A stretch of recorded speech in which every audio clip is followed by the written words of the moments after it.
Well, good morning, everyone. How are you?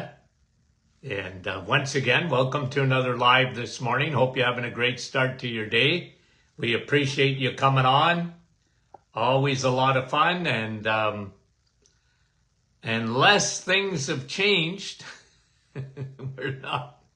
I can't do a roll call. Okay, yeah, things haven't changed. So that's guys for you that are coming on just to.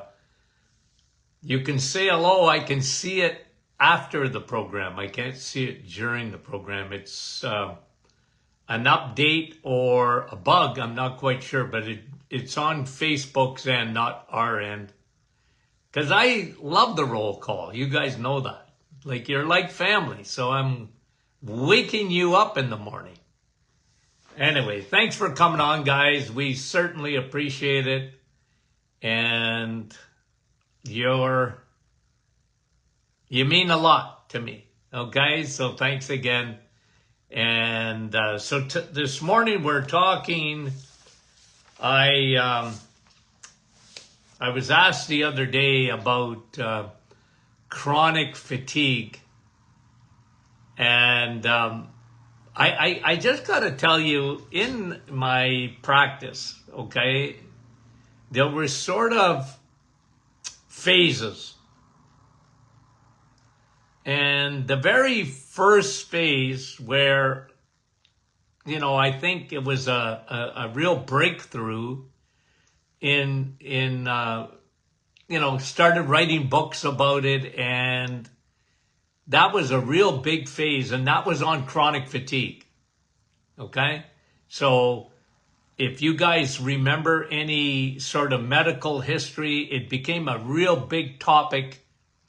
I'm going to say late 80s, early 90s, lasted for quite a while. And then the next phase in my practice was metabolic syndrome and insulin resistance. I was always, my treatment always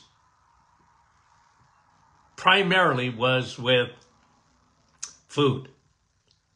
And that's my specialty. Okay, in the sense that my PhD is in clinical nutrition.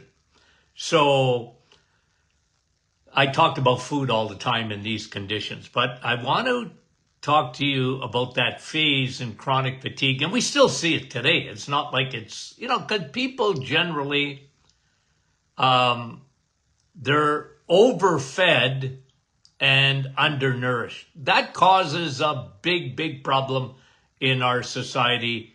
The biggest being metabolic syndrome. We talk about that all the time, and how that it leads to chronic disease, cancer, cardiovascular, Alzheimer's, diabetes. I even put autoimmune in that category. Metabolic syndrome.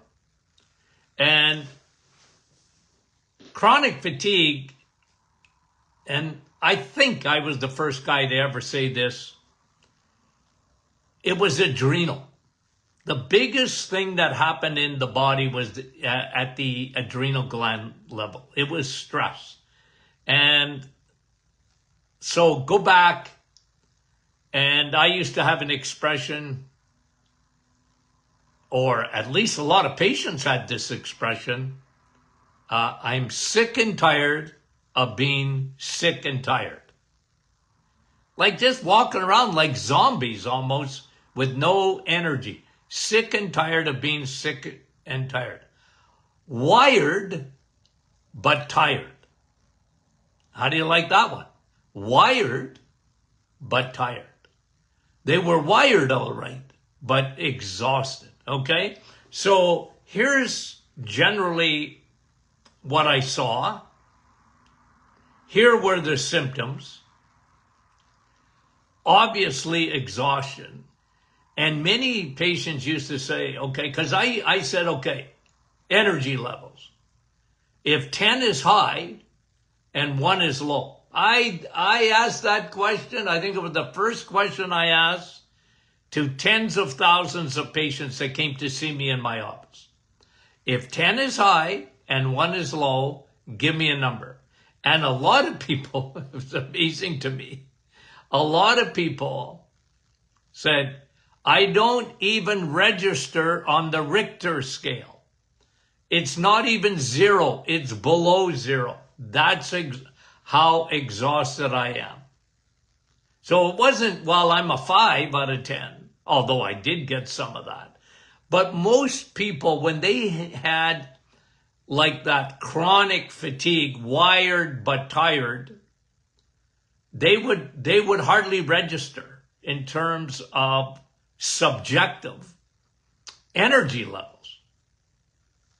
They just, I got none. Okay. Brain fog.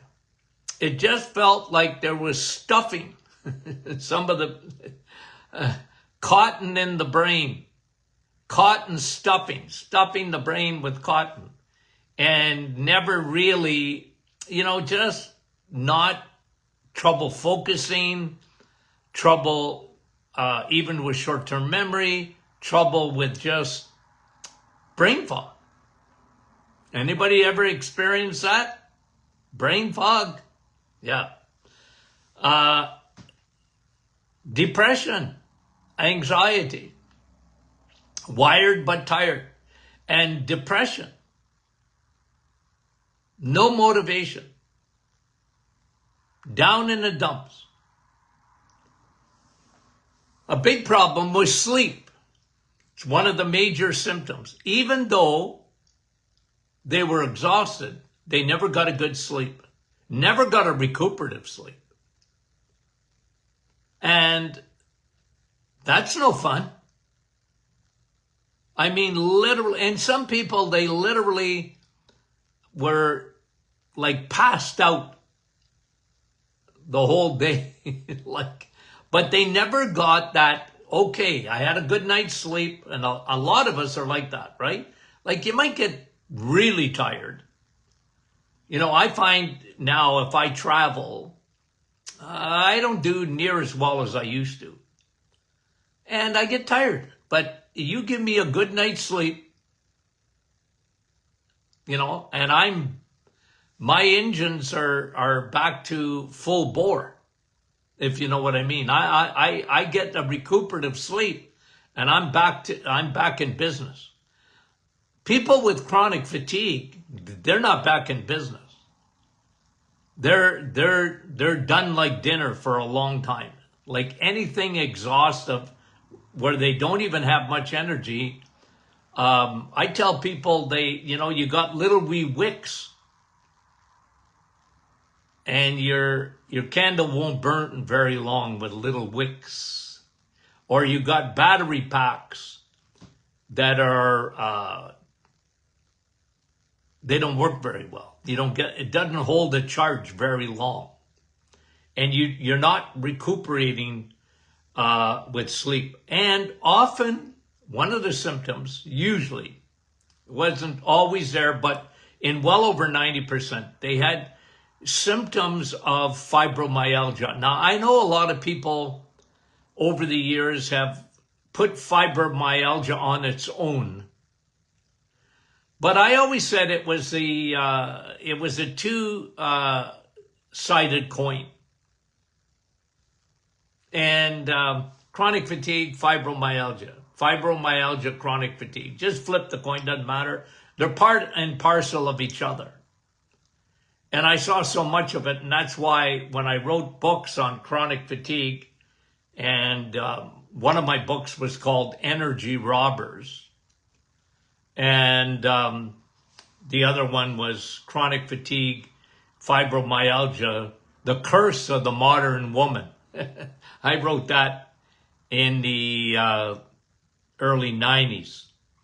So, wired but tired, brain fog, sleep disturbances, pain, and depression symptoms, anxiety, depression symptoms. Now, what I want to talk about too is what I saw, because I didn't guess, I tested. So in clinical nutrition, which is a lot of, I really liked the fact that I didn't have to guess. I tested. And therefore, I was able to come to some very strong conclusions because of testing. It was testing that generally, like if you had chronic fatigue,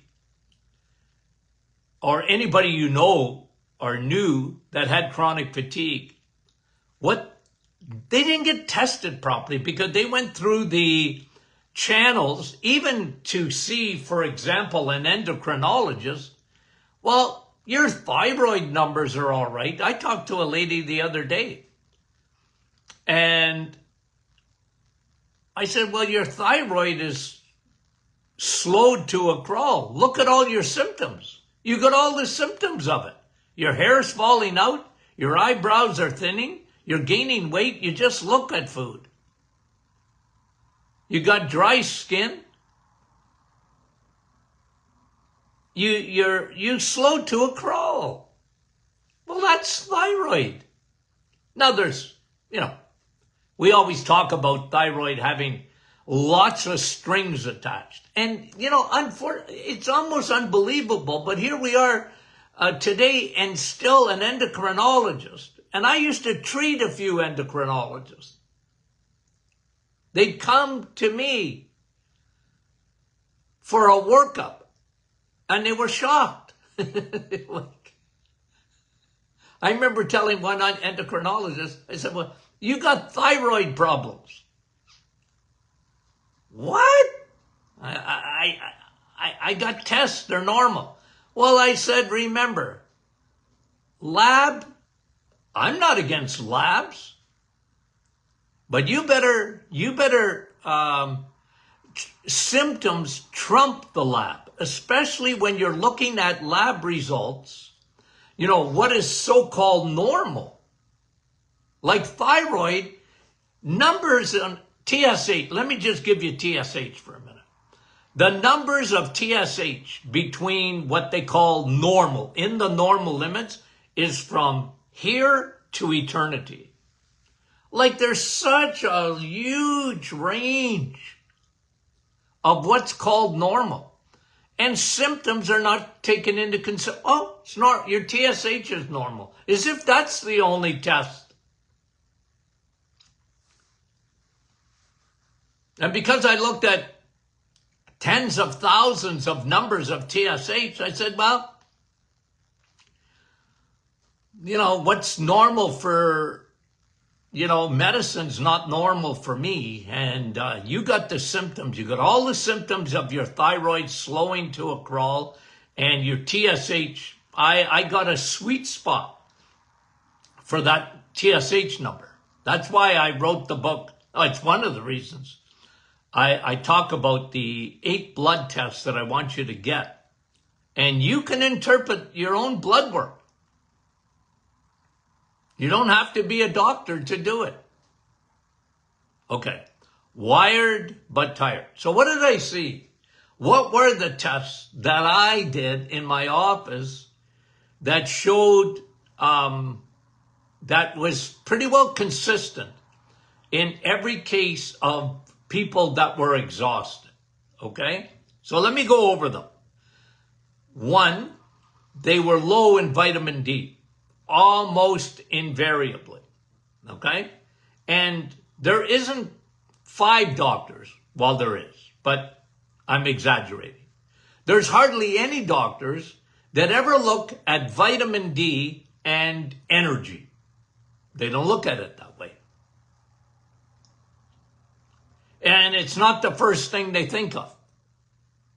They'll certainly look at the thyroid, but they're not looking at vitamin D. But I'm telling you, vitamin D is a biomarker for chronic fatigue. People were extremely low in vitamin D. Now, again, they might have been normal. Oh, it's normal. But the range of normal, again, in vitamin D, here to eternity. And what we know today about vitamin D compared to what we used to know, I bet you there's not 5 people that have studied vitamin D more than I have over the years.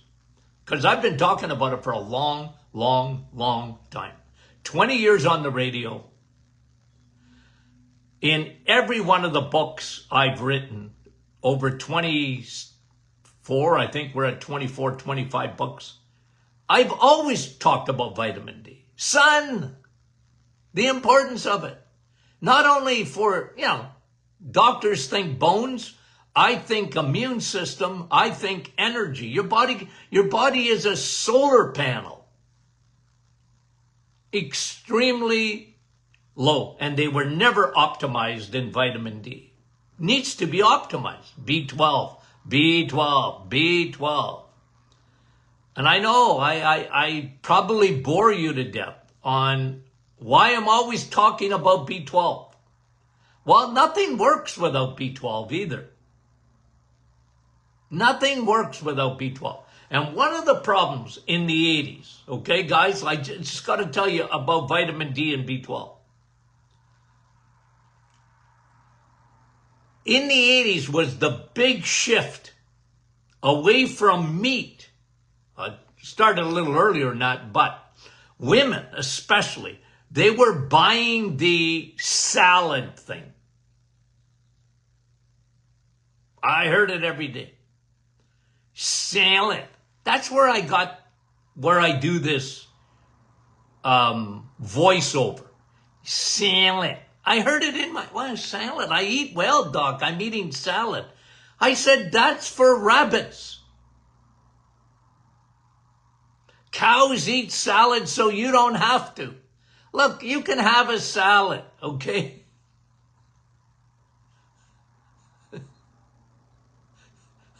I heard a comedian the other day, he said, salad is a down payment, a promissory note that something better is coming on your plate.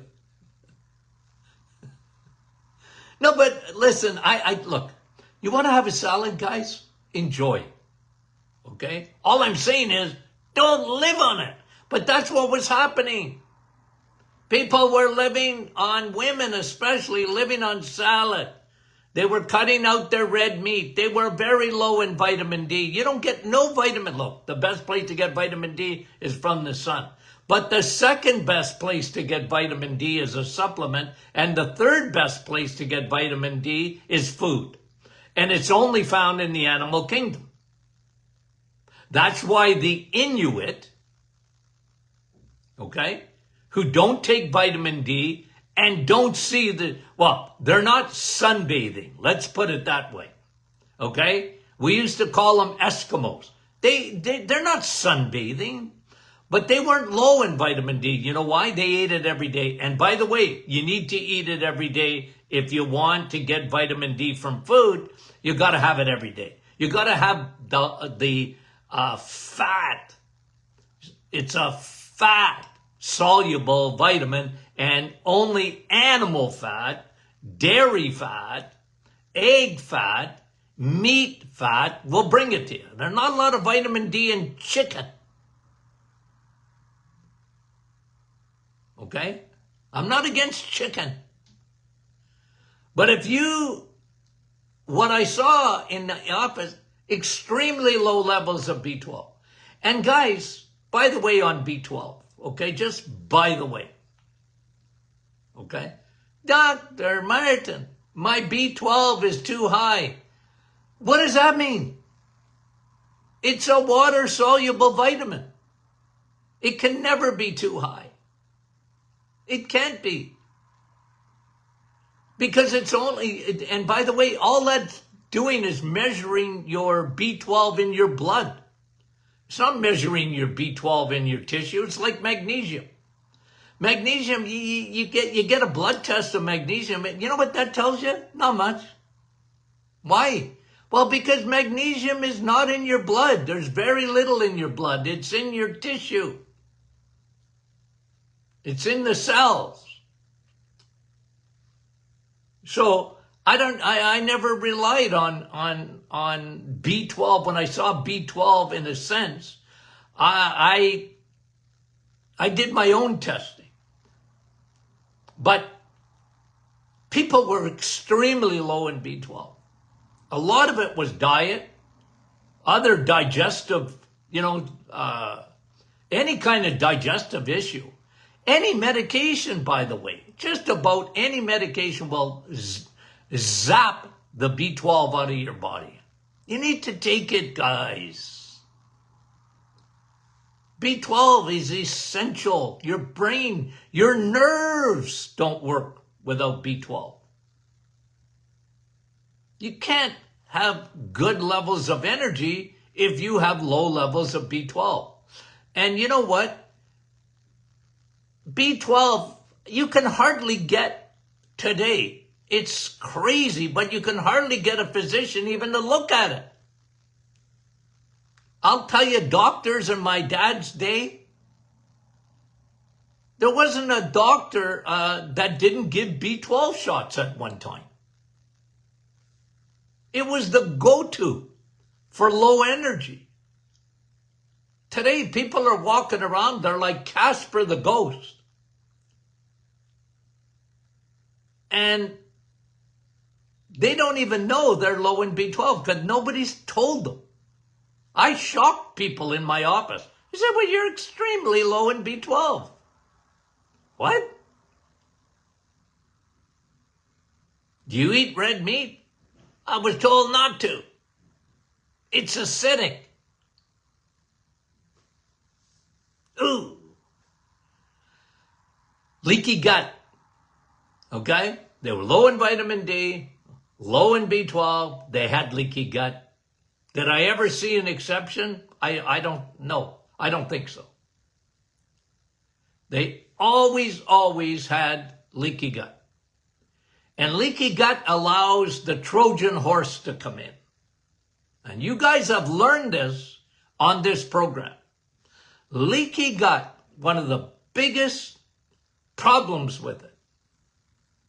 First of all, it's microscopic. But leaky gut allows garbage to get into your bloodstream, toxins. And the worst toxin that can get into your bloodstream, in my opinion, is the Trojan horse yeast, candida, fungus. It spreads. It's a carrier. It carries. It carries heavy metal. It ain't good. Leaky gut. They all pretty well had leaky gut. Of course, we look at the adrenals. And was I the first guy to say this? Adrenal exhaustion. Adrenals, guys, that's where wired and tired comes from. Okay? Adrenals. Cortisol. Wakes you. Cortisol's part of your life. It's all right. If everything, if it follows the circadian rhythm, it's up in the morning and then, it follows there, and then by nighttime it's down to almost zero. And that's all right. Cortisol, you need cortisol. It's the stress hormone. But when you're exhausted, when the cortisol has been firing on, overfiring for a long time, what happens? Your cortisol is either extremely high or extremely low. And people, I'll know, I'm going to get some feedback today. Dr. Martin, my cortisol is low. Well, that's not good. Doc, my cortisol is high. That's not good. It's not balanced. And when you get adrenal exhaustion, when your adrenals have been attacked by stress, like I say it's an attack, because stress, who isn't stressed? But it's not if you're stressed, it's whether you're always stressed. Because a certain amount of stress, you live on the planet, the environment, family, relationships, right? The Bible, Job, Probably the oldest book in the Bible. You know what it says? Life is short and full of trouble.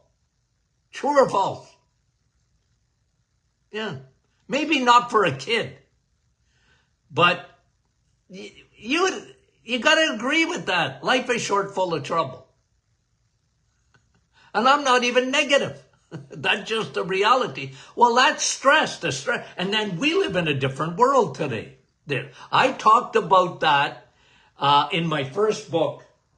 Okay, I have it right in front of me. I'll just point it out to you. This is my very first book. Okay? Chronic fatigue syndrome. You know what I pointed out? I said women, when I wrote that book, I said women are going through what they never went through before in life. Okay? And I'm talking about in generalities. You know what it was?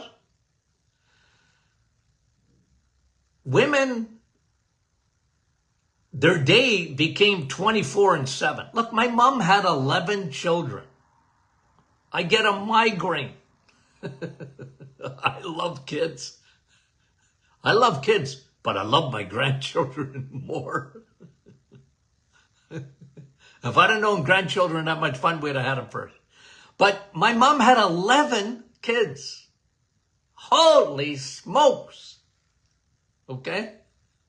How did they do it? But life was different. And I spent a lot of time in this book talking about that.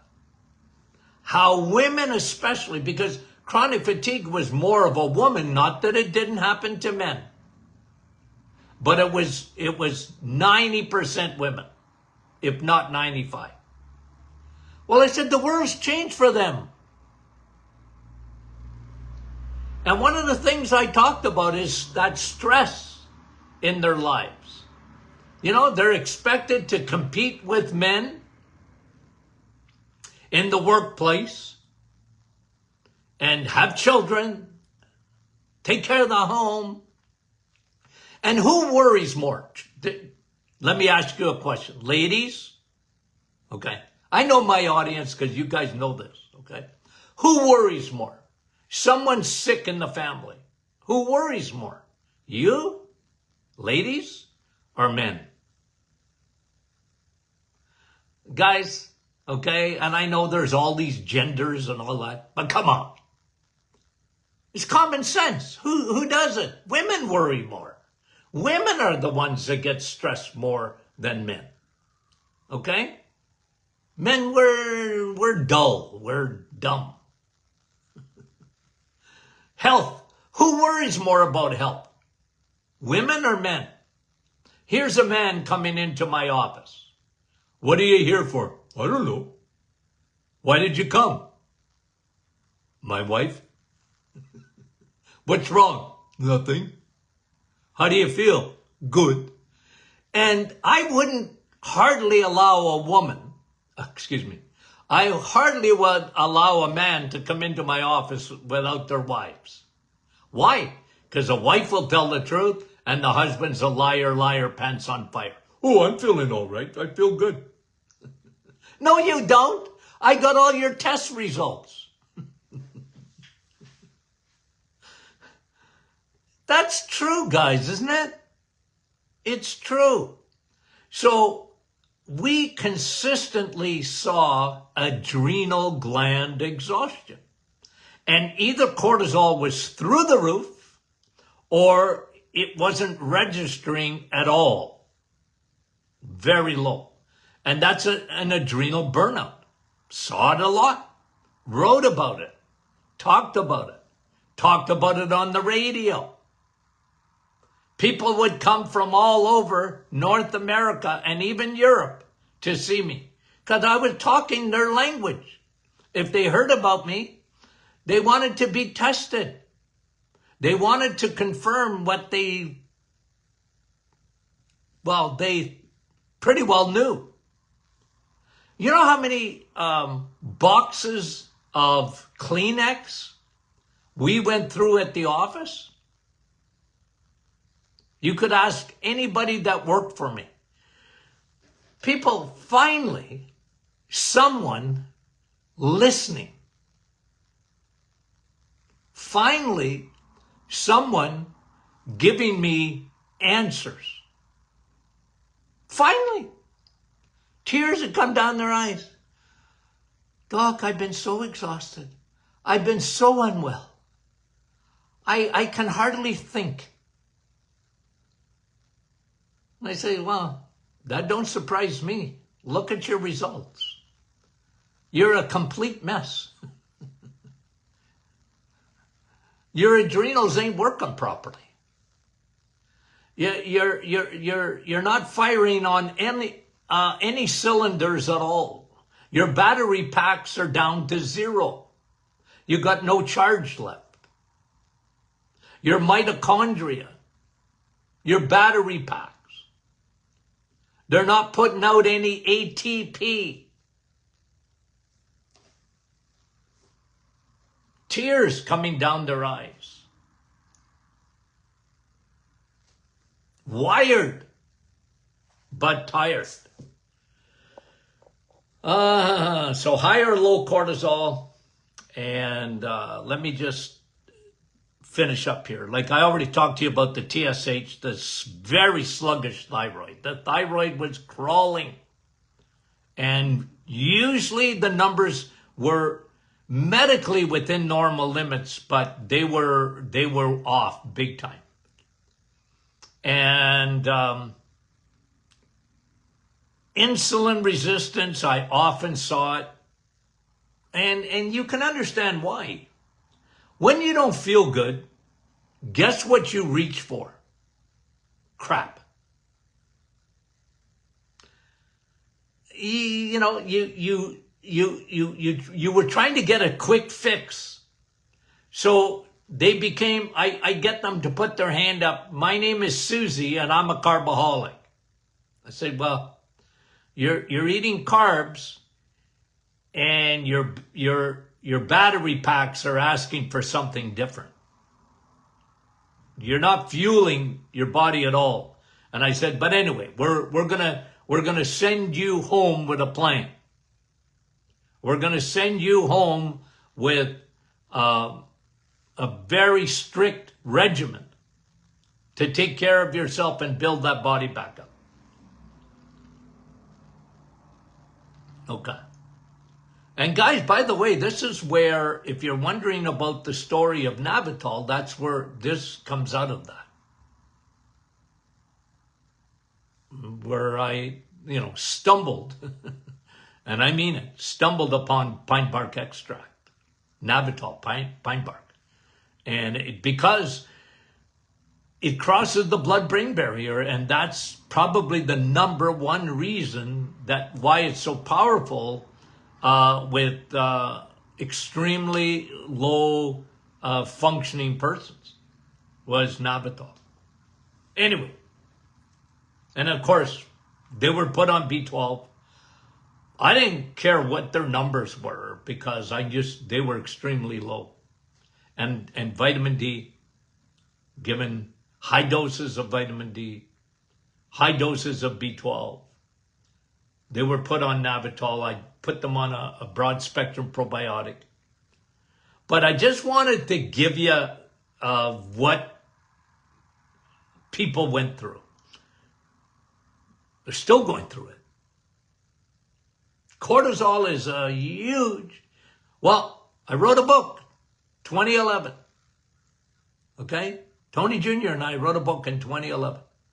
At the 100th anniversary of the Martin Clinic.